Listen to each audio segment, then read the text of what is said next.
doing? Come right here. Sure. All right. It's good to see you again. Sides. Oh, there you go. Okay. Julie, how do you feel? Let's see here. I would also like you. Let's have you right here. All right, Tom, if you'll be in the center and if you could hold up your sign like this. Ron, do you need to be up front? What would you like to do? What's that? Do you want to be up front? Do you want to be at the back? What would you feel comfortable with? Okay, gotcha. All right. If to the effect that you're able, if you could hold up the sign. If you can't, then we'll have you come I up. should probably be up front Okay. because I can't hold it up. Hold it this high and go up. Sounds good. Okay. Gotcha. Okay. That'll be fine. Yes. And Miss Norma, if you could hold that up, that'd be great. There we go. All right. Perfect. Okay.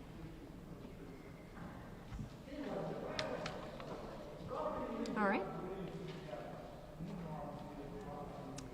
Are we ready? Thank you so much. Okay. All right. Are we ready? Okay. Good morning. My name is Reverend Hillary Taylor, and I'm the Executive Director of South Carolinians for Alternatives to the Death Penalty, also known as SCADP. Our mission is to abolish the death penalty and catalyze criminal justice reform in South Carolina. As I mentioned last week in our press conference, we represent a growing coalition across South Carolina in terms of geography, identity, and belief. We boast a membership roster of both Carolina fans and Clemson fans. Upstate residents, Low Country residents, Freedom Caucus Republicans, and Bernie Sanders Democrats, reproductive rights activists, and pro-life activists. We are able to stand together because we are unified in the belief that the state of South Carolina would be better off ending the death penalty and spending our hard-earned tax dollars on literally anything else, because anything would be better than the system we have now. Today, once again, we are asking Governor McMaster to stop the execution of Freddie Owens by granting him clemency and changing his sentence to any alternative prison term. We want to thank our partners at Death Penalty Action for their assistance with petition outreach. Today, we bring Governor McMaster over 10,000 signatures from people all across South Carolina, as well as across the United States. It is clear that the world is watching South Carolina once again for all the wrong reasons. Here are some of the comments that we have included from South Carolina citizens that have signed our petition. Please consider the value of the life of F.E. Owens and take action to stop this execution. We hear time and time again that all life is sacred. We hold this to be true for Mr. Owens. If you believe in limited government, then the government should not have the power to kill, plain and simple. How do we execute someone for the same crime we are committing? Murder is not the answer. Please do not execute Freddie Owens. When the state enacts violence, it's adding to the harm. No death can undo the violence that's already been done. A life sentence is punishment enough. Please don't move us backwards. Executions are murder. The death penalty is not justice. It is state-sponsored revenge. Justice works for restoration. You cannot restore someone you have killed. Governor McMaster, do not kill this fellow human being in my name. Too many people are judged wrongfully. This is my relative. I love him so much.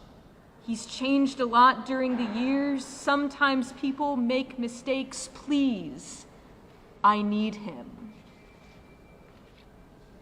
Beyond our comments, we implore the governor to consider the facts before him in the clemency petition that was filed by his legal team yesterday. There are no physical or forensic evidence implicating him in Irene Graves' death, for which Khalil received his capital sentence. A surveillance video from the Speedway convenience store where she was shot shows two masked men who cannot be identified.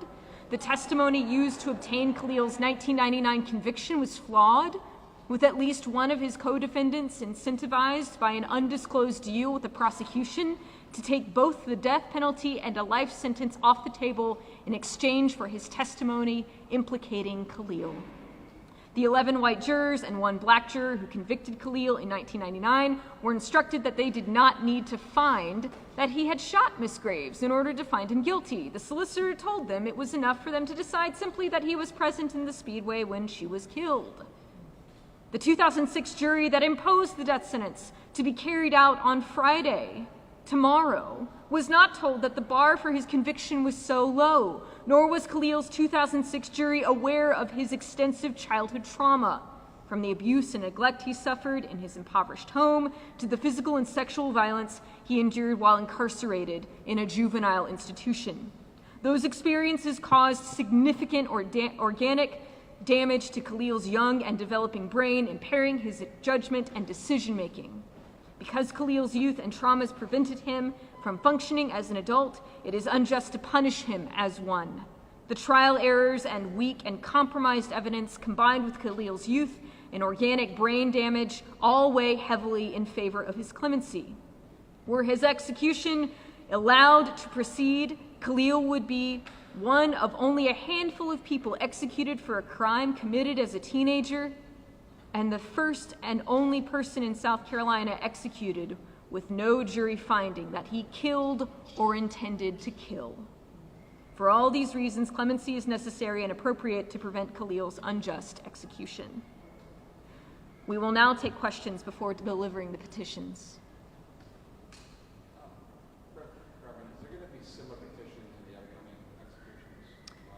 There will be similar petitions for any upcoming executions that are scheduled. We do not collect signatures until a death warrant is issued. We believe that there is still hope that maybe these folks will not get a death warrant.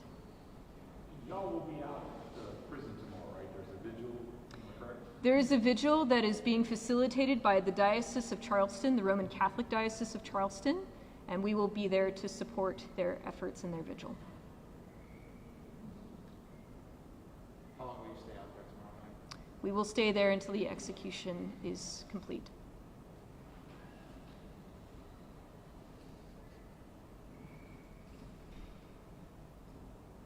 All right.